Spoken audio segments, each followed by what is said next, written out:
வணக்கம், இது உங்கள் பகடை சேனல். நம்ம இந்த பகடை சேனலில் இன்றைக்கி பார்க்க போகிறது ரயில்வே துறையை தனியார் மயமாக்க அரசாங்கம் திட்டமிட்டு கொண்டிருக்குது. அதை பற்றின நமக்கு தெரிந்த சில தகவல்களை உங்களிடம் பகிர்ந்து கொள்ளலாம். இன்றைக்கி இந்தியாவிலேயே அதிக வருமானம் தரக்கூடியதாக இருக்கிற ரயில்வே இன்றைக்கி தனியார் மயமாக்கப்படுகிறது.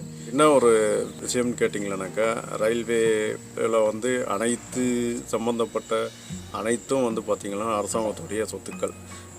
நீங்கள் A to Z எதை எடுத்தாலும் நீங்கள் அரசாங்க சொத்துக்கள்.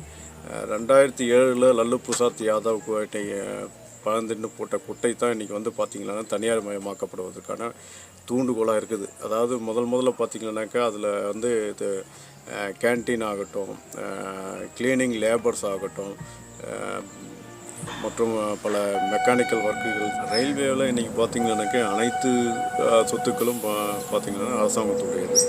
உள்ள ரயில்வே பாலங்களாகட்டும், ரயில்வே தண்டவாளங்களாகட்டும், அதன் மீது போய்கொண்டு கொண்டிருக்கிற ரயில் இன்ஜின் ஆகட்டும், ரயில்வே ஸ்டேஷனுங்களாகட்டும், அதுக்கப்புறம் காவல்துறை பாதுகாப்பு RPF என்னக்கூடிய ஒரு மத்திய அரசாங்கத்தால் செயல்படுத்தப்படுகின்ற ரயில்வே போலீஸ் ஃபோர்ஸ் ஆகட்டும், அதே மாதிரி உங்களுக்கு ஸ்டேஷன் மாஸ்டர்கள், சிக்னல் பாயிண்ட்டு, எல்லாமே அந்த மாதிரி ஒரு கணக்கில் எடுத்துக்கிட்டிங்கனாக்கா எல்லாம் அரசாங்கத்துடைய மொத்த பணம் தான் இன்றைக்கி ரயில்வேவில் இருக்குது.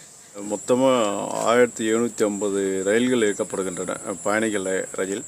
இதில் பார்த்திங்கனாக்கா 7500 சரக்கு வண்டிகள் இயக்கப்படுகிறது. இதிலிருந்து கிடைக்கக்கூடிய வருமானம் தான் இன்றைக்கி இந்தியாவில் பெரிய வருமானம் கொடுக்கக்கூடிய நம்முடைய பொதுத்துறை நிறுவனம்னா அது ரயில்வே தான். சென்னையில் வெள்ளப்பெருக்கு ஏற்பட்ட அந்த நேரத்தில் பார்த்திங்கனாக்கா எந்த தொலைத்தொடர்பு தகவல் சாதனங்களும் நமக்கு வேலை செய்யவில்லை. ஆனால் BSNL மட்டும் தகவல்களை நம்ம தொலைத்தொடர்பில் கனெக்டில் இருந்தது அன்றைக்கி BSNL மட்டும்தான்.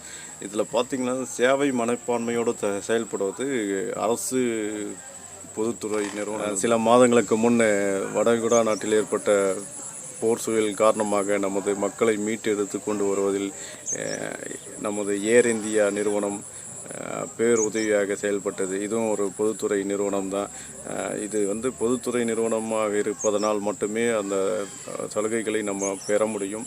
இதே ஒரு தனியார் நிறுவனமாக இருந்தால் அந்த நேரத்தில் மக்களுக்கு உதவி செய்ய முன் வந்திருக்க மாட்டார்கள். கொரோனா பாதித்த இந்த நேரத்திலே நமக்கெல்லாம் பார்த்திங்கன்னா 60% தளர்வுகளுடன் பேருந்துகள் இயக்கப்பட்டாலும் அதில் பெரும்பாலும் பார்த்திங்கன்னா தனியார் நிறுவனங்கள் லாப நோக்கத்தோடு செயல்படுவதால் அவைகள் இயக்கப்படுவதில்லை.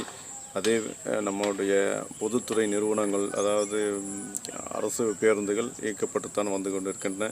இது லாப நோக்கத்தோடு செயல்படாது. இது பார்த்தீர்களான மக்களுடைய நலன் கருதி செயல்படக்கூடியது இந்த பொதுத்துறை நிறுவனங்கள். ஆகவே தான் இந்த பொதுத்துறை நிறுவனங்களை நாம் ஆதரிக்க வேண்டும். இந்த இந்தியாவில் முதலாளிகளுக்கு உறுதுணையாக செயல்பட்டு கொண்டிருக்கும் அரசாங்கமாக இது இருக்கிறது. தனியார் நிறுவனங்கள் பெரும்பாலும் மக்களுடைய சேவை மனப்பான்மையை கருத்தில் கொண்டு செயல்படாது. அவர்களுடைய வருமான லாபத்தை நோக்கி தான் செயல்படுவார்கள். இதனால் மக்கள் அந்தந்த பகுதியில் வாழும் தலைவர்களின் பெயர்களாலும் அந்தந்த பகுதிகளின் பெருமைகளை பேசக்கூடிய இடங்களின் பெயர்களை வைத்து இப்போது இயக்கப்பட்டு கொண்டிருக்கும் ரயில்கள் நிறுத்தப்பட்டு நாளை தனியார் மயம் பெருகிவிட்டால் அவர்களின் சொந்த பெயர்களால் அழைக்கப்பட்டு அதனுடைய அமைப்பும் பெருமையும் மறந்துவிடும் அளவில் செயல்பட்டு கொண்டிருக்கிறது. மேலும் நம்ம பார்த்திங்கன்னாக்கா இப்போ மினிமமாக ஒரு 150 ரூபாயில் டிக்கெட்டில் நம்ம ஒரு பெங்களூர் அந்த மாதிரி கோயம்புத்தூர் அந்த மாதிரி பகுதிகளுக்கு போயிட்டு வந்திருக்கோம்னாக்கா இப்போ பார்த்திங்கன்னா அதோட 350லேருந்து 400 ரூபாய் மேல் கொடுத்து நம்ம பயணிக்க வேண்டிய கட்டாயம் இருக்கும். ஏனென்றால் நல்ல ஒரு உங்களுக்கு அதிகப்படியான சிறப்பு சலுகைகள் செய்கிறோம் என்ற லாப நோக்கில் அவர்கள் செயல்பட்டால் நம்முடைய கண்டிப்பாக அதிகப்படியான கட்டணங்கள் வசூலிக்கப்படும். இந்த நிலைமை மாற வேண்டுமெனில் நாம் பொதுத்துறை நிறுவனங்களை ஆதரிக்க வேண்டும் என கேட்டுக்கொண்டு விடைபெறுகிறேன். வணக்கம்.